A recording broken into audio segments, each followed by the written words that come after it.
जय हिंद साथियों, एक बार फिर आप सबका जेपी परिवार में बहुत बहुत स्वागत है। तो पहले वाली क्लासेस में हम चर्चा किए थे सीमाओं के नाम। भैया सीमाओं के नाम मैकमोहन रेखा, डूरंड और रेडक्लिफ लाइन के बारे में हमने डिस्कस कर चुके थे।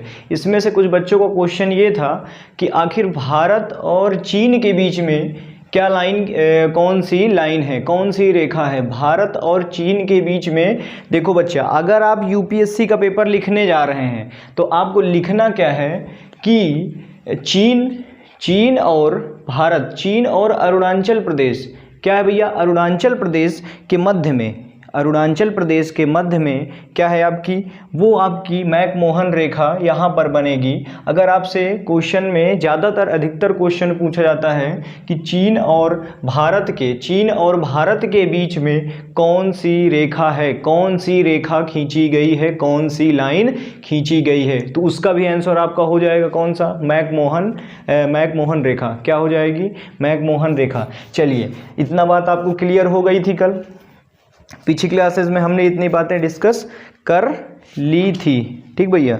क्या है, पिछली क्लासेस में हमने इतनी बातें डिस्कस कर ली थी। रेडक्लिफ के बारे में मैंने आपको बताया था। रेडक्लिफ के बारे में पाकिस्तान और हिंदुस्तान पाकिस्तान की बात आती है। उसमें किसके द्वारा रेडक्लिफ लाइन कब खींची गई थी, 1947 में, 15 अगस्त 1947 को सर रेडक्लिफ द्वारा ये लाइन खींची गई थी। किन दो देशों के बीच में, भारत और पाकिस्तान, दो देशों के बीच में ये लाइन खींची गई थी। क्या खींची गई थी, रेडक्लिफ लाइन। ठीक, इतनी बात समझ गए थे। आज हम बात करते हैं अपने भारत के अंदर की। तो क्षेत्रफल की दृष्टि से देखिए, क्षेत्रफल की दृष्टि से भारत का, क्षेत्रफल की दृष्टि से अगर हम बात करें कि क्षेत्रफल की दृष्टि से भारत का कौन कौन से राज्य हैं, छोटे बड़े। देखिए, क्षेत्रफल की दृष्टि से सबसे बड़ा राज्य, देखिए पहला पॉइंट आप इसको भी लिख लीजिए, ये भी काफ़ी एग्जाम में पूछा जाता है। देखिए, क्षेत्रफल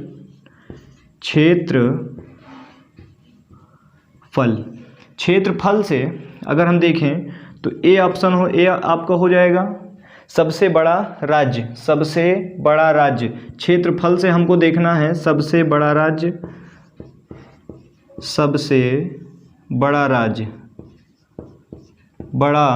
राज्य, ये लिख लीजिएगा। ये काफ़ी इम्पोर्टेंट है, ये भी काफ़ी इम्पोर्टेंट है, हर एक एग्ज़ाम में पूछा जाता है। देखिए, तो पहला क्या हो जाएगा आपका, राजस्थान। पहला हो जाएगा आपका राजस्थान।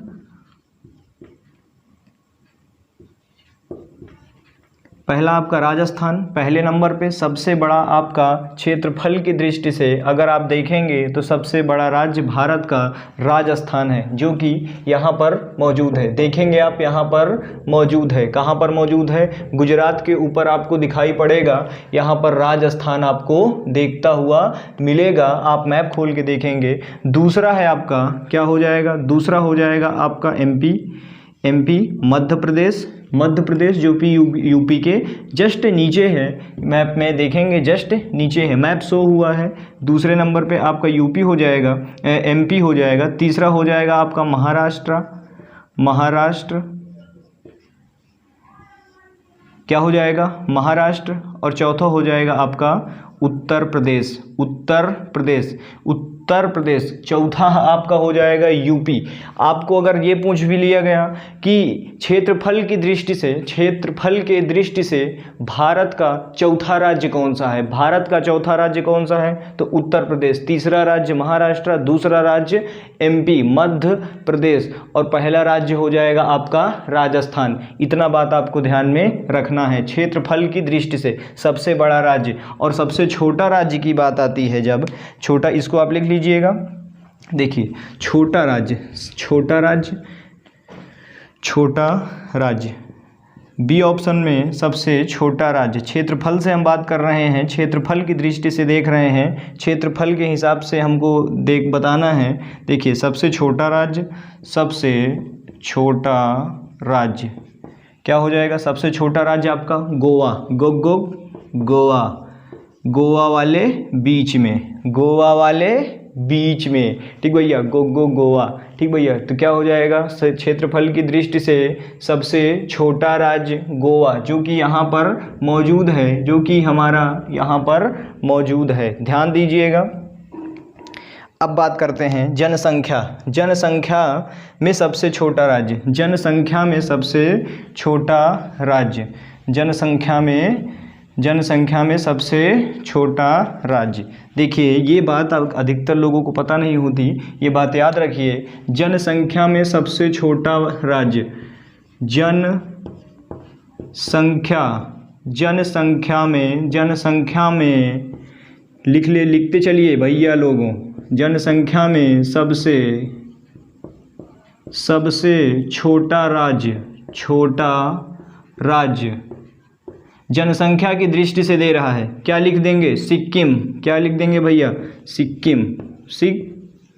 सिक्किम। जनसंख्या की दृष्टि से आप देखेंगे तो सबसे छोटा राज्य भारत का कौन सा हो जाएगा, जनसंख्या में सबसे छोटा वाला राज्य सिक्किम। क्या हो जाएगा, सिक्किम, जो कि आपका यहाँ पर मौजूद है। ये आपका सिक्किम यहाँ पर मौजूद है, कहाँ पर है, यहाँ पर मौजूद है। भारत का सबसे छोटा अगर पूछ लिया गया सबसे छोटा राज्य और केंद्र शासित प्रदेश, ये भी पूछ लेता है पेपर में।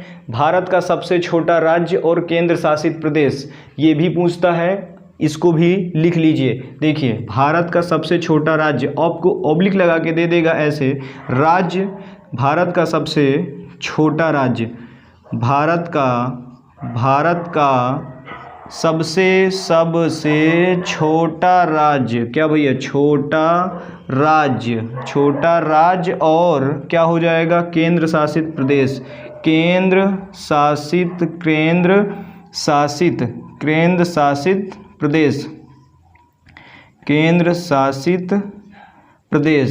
प्रदेश, ये भी आपका क्वेश्चन में पूछता है। क्या हो जाएगा आपका, क्या हो जाएगा, केंद्र शासित प्रदेश, तो क्या हो जाएगा, लक्षद्वीप, क्या भैया, लक्षद्वीप, ये भी आपको रखना है। लक्षद्वीप आपका एक केंद्र शासित प्रदेश है, ध्यान दीजिए, केंद्र शासित प्रदेश है लक्षद्वीप, आपका केंद्र शासित प्रदेश है। अभी मैं केंद्र शासित प्रदेशों के भी बारे में बात करूंगा कि भारत में कितने केंद्र शासित प्रदेश हैं और कौन कहां पर स्थित है, ठीक है ना, इसके भी बारे में हम बात करेंगे। भारत का सबसे छोटा राज्य और केंद्र शासित प्रदेश, आपका केंद्र शासित प्रदेश पढ़े होंगे तो जाने होंगे कि लक्षद्वीप एक आपका केंद्र शासित प्रदेश है। क्या है, लक्षद्वीप एक आपका केंद्र शासित प्रदेश है और ये सबसे छोटा राज्य भी है। अगर दो चीज़ पूछ लिया, केंद्र शासित प्रदेश और राज्य दोनों पूछ लिया, तो क्या होगा आपका, छोटे में क्या हो जाएगा, लक्षद्वीप, और सबसे छोटा राज्य पूछ लिया क्षेत्रफल की दृष्टि से, तो क्या हो जाएगा, गोवा।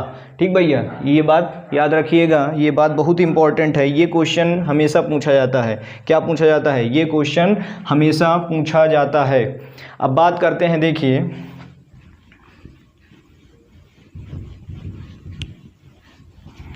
नेक्स्ट अब बात करते हैं कि भैया सबसे ज़्यादा, एक बात आपके दिमागों में आ रही होगी कि सबसे ज़्यादा क्या भारत का कौन सा ऐसा राज्य है जो सबसे ज़्यादा सीमा बनाता है। भारत का क्या है, भारत का सबसे ज़्यादा सीमा बनाने वाला राज्य कौन सा है। भारत का सीमा सबसे ज़्यादा राज्यों के साथ, सबसे ज़्यादा किनके साथ, राज्यों के साथ सीमा बनाने वाला भारतीय राज्य कौन सा है, ये भी क्वेश्चन पूछते हैं। सबसे ज़्यादा भारत कौन सा ऐसा राज्य है जो सीमा बनाता है राज्यों के साथ, सबसे ज़्यादा सीमा बनाता है, मतलब बॉर्डर बनाता है, सबसे ज़्यादा बॉर्डर बनाता है। लिख लीजिए, देखिए मैं लिख रहा हूँ, ध्यान से देखिए, सबसे ज़्यादा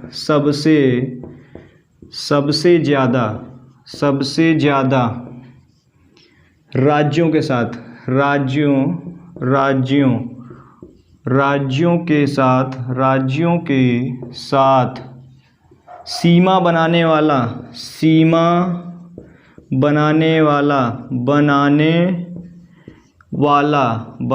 वाला भारतीय राज्य ये क्वेश्चन पूछा जाएगा। क्या पूछा जाएगा? ये क्वेश्चन पूछा जाता है, ये क्वेश्चन जरूर पूछा जाएगा। सबसे ज़्यादा राज्यों के साथ सीमा बनाने वाला भारतीय राज्य कौन सा है, कौन है? ठीक, तो क्या हो जाएगा आपका? उत्तर प्रदेश। उत्तर प्रदेश, यूपी, यूपी, उत्तर प्रदेश लिख लीजिएगा, उत्तर प्रदेश। एक बात और यहाँ से समझ में आ जाती है, एक बात और यहाँ से सीख लेते हैं हम कि कौन कौन से राज्य हैं जो उत्तर प्रदेश के साथ सीमा बनाते हैं। ठीक, तो देखिए पहला हो जाएगा आपका, पहला राज्य हो जाएगा उत्तराखंड, उत्तराखंड, उत्तराखंड, उत्तराखंड। दूसरा हो जाएगा, लिखते चलिए, इसको पहला दूसरा मैं मिटारे दे रहा हूँ। फिर उसके बाद हो जाएगा आपका हिमाचल, हिमाचल, हिमाचल प्रदेश। पूरा मत लिखिए भैया, चलिए आप लिख लीजिएगा अपने में, हिमाचल प्रदेश। तीसरा हो जाएगा हरियाणा, हरियाणा, हरियाणा, हरियाणा, ध्यान रखिएगा, हरियाणा। चौथा हो जाएगा आपका राजस्थान, राजस्थान, राजस्थान। क्या हो जाएगा? राजस्थान। राजस्थान के बाद हो जाएगा मध्य प्रदेश, एमपी, मध्य प्रदेश, एमपी। फिर हो जाएगा छत्तीसगढ़, छत्तीसगढ़, छत्तीसगढ़। क्या हो जाएगा? छत्तीसगढ़। फिर उसके बाद हो जाएगा आपका झारखंड, झारखंड, झारखंड, झारखंड। फिर हो जाएगा आपका बिहार, बिहार, बिहार। इतने राज्य हैं आपके, कितने राज्य? 8 राज्य हैं जो कि उत्तर प्रदेश के साथ सीमा बनाते हैं। सबसे ज़्यादा सीमा बनाने वाला भारतीय राज्य कौन सा है? उत्तर प्रदेश। कौन कौन से राज्य इसकी सीमा में आते हैं? उत्तराखंड, हिमाचल प्रदेश, हरियाणा, राजस्थान, एमपी, मध्य प्रदेश, छत्तीसगढ़, झारखंड और बिहार। 8 राज्य आपके यूपी के साथ सीमा बनाते हैं। सबको देख लीजिए, उत्तराखंड, उत्तराखंड यहाँ पर स्थित है, देख लेंगे आप उत्तराखंड। उसके बगल में हिमाचल, हरियाणा नीचे स्थित है, राजस्थान ये स्थित है। यहाँ पर मैप खोल के देखेंगे सब कुछ मिलेगा। एमपी आपका यहाँ पर कहीं स्थित है, देखेंगे एमपी आपका स्थित है। छत्तीसगढ़, छत्तीसगढ़, क्या भैया? छत्तीसगढ़ देख लेंगे। झारखंड, झारखंड, बिहार, यहाँ पर आपको बिहार मिलेगा, नीचे आपको झारखंड, यहाँ पर नीचे झारखंड और यहाँ पर बिहार। थोड़ी सी भी सीमा बनाता हो तो वो भी नाम आ जाएगा। क्या आ जाएगा? थोड़ी सी भी सीमा बनाता हो तो वो भी नाम आ जाएगा। एक क्वेश्चन और आता है, एक इसमें केंद्र शासित प्रदेश है। क्या है भैया? केंद्र शासित प्रदेश है जिसका नाम दिल्ली है। क्या भैया? दिल्ली है, जो कि इसके साथ सीमा बनाता है। उत्तर प्रदेश के साथ एक केंद्र शासित प्रदेश भी है जो कि सीमा बनाता है उत्तर प्रदेश के साथ। ध्यान रखिएगा, ये भी बात लिख लीजिए। एक इसके साथ केंद्र शासित प्रदेश है दिल्ली, दिल्ली, इसको अलग ही लिखिएगा। केंद्र शासित प्रदेश में इसको लिख लीजिएगा, एक केंद्र शासित प्रदेश है, लिखिएगा ऐसे, एक केंद्र शासित प्रदेश है दिल्ली, जो कि उत्तर प्रदेश के साथ सीमा बनाता है। क्या बनाता है? सीमा बनाता है। तो लिख लीजिएगा दिल्ली, दिल्ली, क्या भैया? दिल्ली लिख लीजिएगा, दिल्ली जो कि केंद्र शासित प्रदेश है। केवल एकमात्र यही केंद्र शासित प्रदेश है जो उत्तर प्रदेश के साथ सीमा बनाता है। अगर क्वेश्चन में पूछा जाता है कि उत्तर प्रदेश में सीमा बनाने वाला, उत्तर प्रदेश में उत्तर प्रदेश के साथ सीमा बनाने वाला कौन सा ऐसा केंद्र शासित प्रदेश है, ये क्वेश्चन अगर पूछा जा रहा है तो क्वेश्चन में लगा के आएंगे आप आंसर में दिल्ली। केवल एक यही हो जाएगा आपका केंद्र शासित। ऑप्शन में चंडीगढ़, दिल्ली, दादरा, पांडुचेरी कुछ भी दिया रहे, लेकिन आपको लगा के क्या आना है? दिल्ली, जो कि आपका उत्तर प्रदेश के साथ सीमा बनाता है, जो कि एक केंद्र शासित प्रदेश है। यहाँ तक समझ में आ गया? आ गया भैया समझ में? चलिए ठीक है। देखिए अब बात करते हैं, आखिरकार हम इतना पढ़ चुके हैं तो एक बात और ध्यान में रख लेते हैं कि भारत में आखिर कितने गांव हैं। कभी कभी यूपीएससी के पेपर में, यूपीएससी की दृष्टि से देखेंगे तो यूपीएससी या किसी भी क्वेश्चन पेपर में ये पूछ लिया जाता है एक तरफ से, लमसम में, लगभग में आपके भारत में कुल गाँव, भारत में कुल गाँव, भारत में भारत में गाँव की संख्या या भारत में कुल देखिए, भारत में कुल 6,41,000, सही है, इकाई दहाई सैकड़ा हज़ार दस हज़ार लाख, 6,41,000 गांव हैं। कितने हैं? 6,41,000 गांव हैं। इसके आगे हो भी सकते हैं 2, 4, 6, 7, 8, 10, लेकिन इतने आपको पेपर में 6,41,000 के बाद जो भी अंक आएगा उसको आपको टिक लगा के आना है। ध्यान रखना है कि अगर भारत में ये पूछ लिया गया कि कुल गाँव कितने हैं तो 6,41,000 के आगे जो भी आपको समथिंग में दिया है, ये 0 मैं लिख दिया हूँ, ये समथिंग में मान लीजिए 41,200, 300, 232, 332 कुछ भी दे दिया है, लेकिन आपको बाहर क्या दिखाई पड़ेगा? 6,41,000 ही दिखाई पड़ेगा। वही को आपको टिक लगा के आना है, वही हो जाएगा आपका करेक्ट आंसर। ठीक है ना? तो भारत में कुल कितने गांव हैं? 6,41,000, इकाई दहाई सैकड़ा हज़ार दस हज़ार लाख। जब तक तोड़ेंगे नहीं तब तक छोड़ेंगे नहीं। ठीक, ध्यान रखिए, पढ़ते रहिए। बेहतरीन, शानदार, ज़बरदस्त, जिंदाबाद। चलिए बात करते हैं अब हम भारत के केंद्र शासित प्रदेश। भारत के केंद्र शासित प्रदेश, ये बात बहुत ही इम्पोर्टेंट है। काफ़ी बच्चों को समझ में नहीं आती होगी, लेकिन ये बहुत बात इम्पोर्टेंट है और इसको लिख लीजिएगा। सभी बातें लिखते चलिएगा, कुछ छूटने ना पाए। एक एक चीज़ आपको ज्योग्राफी में मैं बताते चल रहा हूँ। ठीक, तो चलिए भारत के केंद्र शासित प्रदेश, हेडिंग डालेंगे आप, भारत के केंद्र शासित, लिख लीजिएगा अपने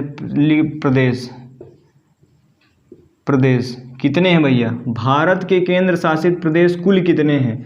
भारत के कुल केंद्र शासित प्रदेश कितने हैं? तो भारत के कुल केंद्र शासित प्रदेश 8 हैं। कितने हैं? 8 हैं। ये क्वेश्चन पूछा जाएगा कितने केंद्र शासित प्रदेश हैं? 8 केंद्र शासित प्रदेश हैं, जो कि नाम देखिए। पहला हो जाएगा आपका, एक एक करके नाम बताते चल रहा हूँ। चंडीगढ़,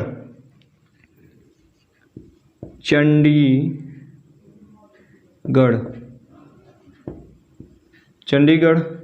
दूसरा हो जाएगा दिल्ली, दूसरा हो जाएगा आपका दिल्ली, दूसरा हो जाएगा आपका दिल्ली, और तीसरा हो जाएगा आपका दादरा, तीसरा हो जाएगा दादरा नगर हवेली, दादरा नगर हवेली, दादरा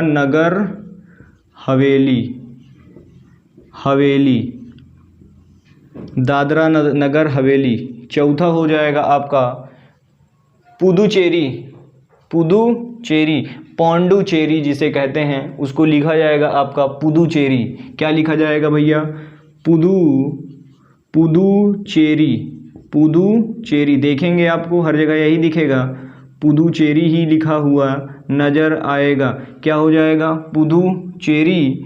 पांचवा हो जाएगा आपका, क्या हो जाएगा? लक्षद्वीप,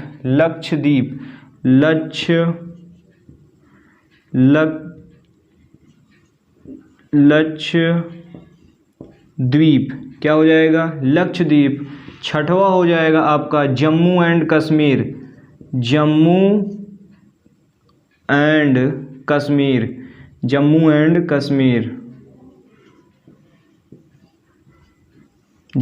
कश्मीर। सातवां हो जाएगा आपका लद्दाख,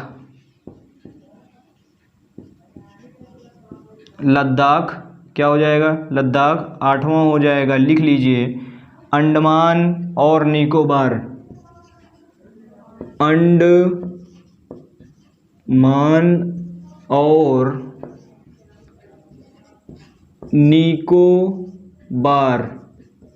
दिख रहा है भैया? अंडमान और निकोबार। तो 8 ऐसे आपके केंद्र शासित प्रदेश हैं भारत में, जो कि नाम आपको यहाँ लिखा हुआ है। चंडीगढ़, दिल्ली, दादरा नगर हवेली, पौंडुचेरी, लक्षद्वीप, जम्मू कश्मीर, लद्दाख और अंडमान निकोबार। दिख रहा होगा, दिख रहा है कि नहीं? यहाँ पर अंडमान निकोबार नहीं दिख रहा है तो मैं लिखे दे रहा हूँ ऊपर, देखिए मुझको नहीं लग रहा है कि दिख रहा होगा, थोड़ा नीचे पड़ जाता है। तो 8वां लिख लीजिए यहाँ पर, 8वां यहाँ लिख लीजिए अंडमान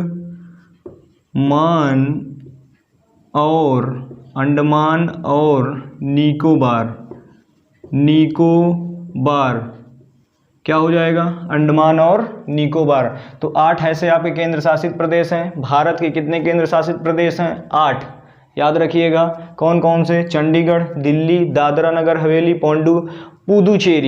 पुदुचेरी भैया, कौन कौन से, पुदुचेरी, लक्षद्वीप, जम्मू और कश्मीर, लद्दाख और अंडमान और निकोबार। ठीक, द्वीप समूह, ये आपके द्वीप समूह हैं। क्या है भैया, द्वीप समूह हैं, लिख लीजिएगा, लिखना होगा द्वीप समूह। ठीक, अंडमान और निकोबार द्वीप समूह। यहाँ तक समझ में आ गया। ये आपके हो गए हैं भारत के केंद्र शासित प्रदेश जो कि 8 हैं। तो बच्चा क्लास यहीं तक रखते हैं, नेक्स्ट क्लास में बात करेंगे। इसके पहले भी क्लासेस मैंने ली हुई है, इसके पहले क्लासेस आप जा कर के देख लीजिएगा। ज्योग्राफी बेहतर से भी बेहतर मैं पढ़ाने की कोशिश कर रहा हूँ, बेहतरीन समझ में आएगी। ठीक, तो बच्चा पिछली क्लास देख लीजिएगा, 4, 5, 6 क्लासेस हो चुकी हैं, अभी ज्योग्राफी शुरू ही हुई है। अभी हर एक एग्ज़ामों के लिए आपको ये बहुत ही उपयोगी हो सकती है। क्या हो सकती है भैया, बहुत ही उपयोगी हो सकती है। किसी भी कॉम्पिटिटिव एग्ज़ाम में आप बैठेंगे, अगर आपको उसमें ज्योग्राफी पूछी जा रही है या तो वर्ल्ड ज्योग्राफी किसी से भी पूछी जा रही है, अगर ज्योग्राफी से क्वेश्चन आ रहे हैं तो आप बिल्कुल इसको पढ़ लीजिए, नोट्स बना लीजिए। एक तरफ से एक बार पढ़ करके चले जाइएगा, एक तरफ से क्वेश्चन फंसते चले जाएंगे ज्योग्राफी से। वादा है, एकदम वादा करता हूँ कि एक भी क्वेश्चन ज्योग्राफी से छूटने नहीं पाएगा। बच्चा लोगों, कुछ दिन के बाद आपकी रीजनिंग की भी क्लासेस मैं लेना शुरू कर रहा हूँ, जो कि मैं एक दिन डिसाइड कर रहा हूँ, जिस दिन से हो सकता है आपकी अगर वो बनी रही, कृपा हम पर बनी रही, तो भैया जल्दी ही रीजनिंग के क्लास में लेके आऊँगा, शानदार ज़बरदस्त, जिंदाबाद के साथ। सपोर्ट करिए। जय हिंद।